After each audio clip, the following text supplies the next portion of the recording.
Guys, I promised you a review on the Royal Enfield Meteor. Here it is, the Supernova top end variant in brown. This bike looks amazing. This bike has the most road presence. If you remember, I told you that Java 42 is the most stylish bike in this segment, but the Meteor has the most road presence and nothing comes close to it. The CB350 is longer than this, but this somehow feels larger. The paint quality, the finishing on the engine, the matte finish, and I really love the tail lamp on this bike with the LED surrounds. It looks really nice. You get backrest. The seats seem very nice and comfortable. The cushion looks nice, and also the paint quality is fantastic. You get rear view mirrors, round rear view mirrors with chrome finish. The starter button is really interesting on this, and you get tripper navigation. I'll explain it to you in detail later. And you get a chrome finish on the speedometer, which looks really a classic. And you get an interesting phone charger on this bike below the handle, and it is well finished, better than the CB350 somehow. And you also get a USB charger on this, unlike the Type-C port. And also look at the finishing of the fuel lid. My god, this feels so nice. There are tiny details on this bike that helps it improve the overall look of the bike. And another other important and a very solid part of this motorcycle is the side stand. This is the most solid feeling side stand that I've experienced on a bike. It feels really solid.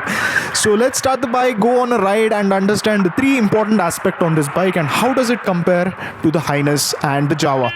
First is the engine, and then we'll talk about the suspension and the refinement and the handling. So the first thing is the front set foot position. I have an experience riding Meteor in the past, and I still, even after knowing that it's a front set foot position, I still have problems getting used to it. So this is the one major difference that you will find on this bike.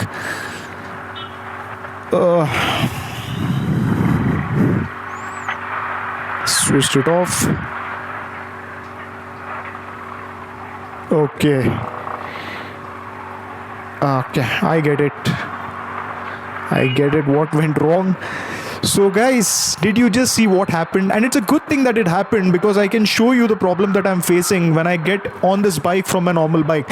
So the problem is that the front set foot position takes some time for you to get used to, and I somehow feel this is more difficult to manage in the city compared to other bikes with the center set foot position. Okay, let's keep that aside and talk about the engine. The engine on this bike is a single cylinder 349cc engine. It produces 27 Newton meters of torque at 4000 RPM. And Highness produces 30 Newton meters at 3000 RPM. On paper, Highness is more powerful, but for me, spec sheet does not matter. It all translates to how it does it on the road. And for me, on the real life, how good the engine feels is what matters. And I can tell you that this is the most manageable engine and the most friendliest engine compared to other bikes in the segment. Let me tell you why. I can go at a higher gear at a lower RPM on this bike. I cannot do that on the CB350. I have to change more gear, I have to change the gears more number of times. So this somehow feels more manageable in the city, the engine. And when we talk about the refinement on this bike, a lot of people tell me the Meteor is the smoothest and does not have any vibration at all. I don't agree. There are vibrations on this bike. Compared to the CB350, it is not as smooth as the CB350, but only when you rev it hard. And the people who rev this bike hard should not ride this bike, because this is a long stroke motor and it is not a fast revving motor. You have to rev it slowly to enjoy the bike. If you rev it slowly, it will reward you with smoothness. And in terms of refinement, Highness is still the better bike than this. And the second most important part, on the handling front, this bike is a little difficult to manage in the city with the front set foot position and the weight. On the CB350, it is more manageable. So in terms of engine, the Meteor is more manageable in the city, but in terms of handling and control of the bike, CB350 is more manageable. So this is why people get confused. You don't know what to choose, because every bike has a pro and a con, and this one is so different and so difficult to choose. So I can feel the weight when I turn the bike. On the CB350, it just feels lighter, but Meteor is also a more heavier bike at almost 191 kg. I can definitely feel the weight, and it feels a little difficult to manage in the city compared to the CB350, but the engine is amazing on this, feels very friendly. Let's talk about the suspension, because that matters to us. We are all living we drive on the Indian roads. You never know what to expect. So in terms of the suspension, This is a very interesting thing. Listen to me, guys. So the suspension on this Meteor is the best in terms of comfort. It is very absorbent. It is very comfortable over bad roads. Even better than the CB350. A little bit better than the CB350. But the problem with this bike is that you are fixed to a position. So if I see a pothole on the road, I will stand on the foot peg on the other bike and I will glide over it. I cannot do it on this bike. The reason is the front set foot position will force me to take all that shock to my spine because I'm fixed to that position. So this is designed for a very good road, but we don't find such good roads. Even on the highway you will have a good road and suddenly you will find a pothole. So you have to eat that because there's no way to escape from that on this bike. So in terms of ride comfort, I would still give it to the CB350 in the city because it's good and I can also stand on the foot peg and glide over it. So when you come talk about the suspension, we are done. Handling, we have already discussed. The engine we have discussed. And in terms of paint quality, fit finish is excellent. Meteor is really good. I just ask you, Royal Enfield, why did you not give us this kind of quality long back? We were waiting for such a quality product. Royal Enfield has always had initial problems, like initial set of issues in their bikes, but this one, I just trust this bike. It feels like it is built well. It will last long. So let us discuss on what bike you should buy, the Java or Meteor or the Highness. You will find all the reviews of these bikes on my channel. You can watch the Java 42 review completely on my channel by clicking on the I button in the top right corner.